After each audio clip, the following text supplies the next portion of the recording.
Good evening and welcome. I'm Boyd Jones, Chairman of the Columbia Chamber. Columbia Chamber has worked tirelessly over the past century to serve our partners and the business community. Our focus only grows stronger as we work to create an environment where business can flourish. So let's look back over the last year to see how we did. Last fall provided the state another opportunity to show the United States how we can come together as a community. As we kicked off the new year in September with our gala celebration, October found us in the depths of a 1,000-year flood, but the region stood strong as neighbors helped neighbors and strangers became friends. The Columbia Chamber was there donating countless hours towards restoration efforts and raising thousands of dollars through our Partners Helping Partners campaign. During the second annual Yellow Jasmine Awards, the Chamber honored those individuals that stepped up in this great time of need, including the City of Columbia Police Department, Richland County Sheriff's Department, Forest Acres Police Department, Columbia Fire Department, 911 Communications Center, and the South Carolina National Guard. We at the Columbia Chamber would like to thank you again for all that you do to serve and to protect Columbia and the state. During this time, the Chamber was pleased to work with the Small Business Administration, and we're proud to say that 191 businesses were helped in Richland County alone. Making sure that the cost of doing business remains competitive is one of our top priorities. In partnership with the City, County, and Richland County School Districts 1 and 2, the Chamber is working hard to chart a path towards economic growth in Richland County. The Business Friendly Task Force was reinvented to continue to move Columbia towards an easier permitting process and to make Columbia an even better place to live, play, and do business. We're excited about the city's new initiative that will help to track permits online and reduce wait times, and we look forward to continued improvements. In its first year, the Public Policy Committee has served as a consistent sounding board to articulate the Chamber's position on business-related issues and advocacy activities. With the completion of the 2016 Public Policy Agenda, the committee has begun assessing the national, state, and local needs for 2017. One issue that the Chamber took on was the ongoing need for infrastructure funding and improvements. After 27 years with no investment and no reform, Governor Nikki Haley signed Senate Bill 1258 into law.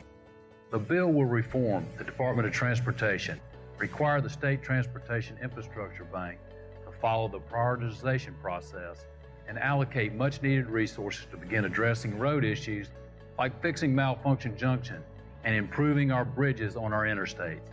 We'll also repair all load-restricted bridges. Simply said, it provides funding and improves accountability. The Chamber works hard to support our military, both active duty and retired. So it was no surprise that we took a strong stance on state tax relief for military retirees. We worked hard to ensure that these men and women who uproot their lives to move across the country or overseas to protect our freedom don't have their military income taxed by the state. We are proud to say that this bill was passed. This is just one of many reasons that Columbia truly is the most military-friendly community in America. In August, we not only co-hosted Hiring Our Heroes Employment Fair alongside the U.S. Chamber of Commerce, the Department of Employment and Workforce, and Fort Jackson, but we also hosted a breakfast to welcome Major General John Pete Johnson and his family to the Midlands. This event was attended by more than 145 local business leaders and military personnel. The Chamber has worked together with Fort Jackson to help grow the fort, and we are proud to welcome the 11th Battalion for basic training to Columbia. This will guarantee 200 more permanent jobs per year and an additional 2,000 soldiers. Staying vested in our commitment to grow and support small businesses, the Columbia Chamber held its 5th annual National Small Business Week alongside the City of Columbia and Richland County. More than 85 small businesses across the region participated in seminars, educational workshops, and roundtables. Along with the city, we continue to sponsor the Business Spotlight recognition that highlights notable small businesses and raises community awareness for the diversity of local available products in the region. The Small and Minority Business Advisory Council continues its primary mission of promoting growth and enhancing community awareness of minority and women-owned small businesses. This year, the 43rd Leadership Columbia class partnered with the Autism Academy of South Carolina for a renovation of their flood-affected building on Blanding Street. 58 class members recorded well over 1,000 hours of work on the project and unveiled the beautiful new building, including their very first playground. In June, the Leadership Columbia Advisory Board and the Chamber awarded class members with plaques at graduation signifying their completion of the program and welcoming each of them into the Alumni Association. The Chamber continues to be impressed with the hard work and leadership demonstrated by class members both during the program and after they become more effective leaders within the community. The Leadership Columbia Alumni Association strives to develop skills introduced during the Leadership Columbia program while connecting alumni from more than 4 decades of graduates. Last year, LCAA hosted 10 events with over 1,070 attendees. Speakers included local and national leaders such as Richland County Council Chair Tory Rush, former U.S. Senator Jeb Bush, Alliance Consulting Engineers DePaul Eliatambe, SCENG Keller Kassam, and South Carolina Superintendent of Education Molly Spearman. Moving forward, the Chamber will continue our work to be the unified voice of business by increasing the number of policy-driven programs and events we offer.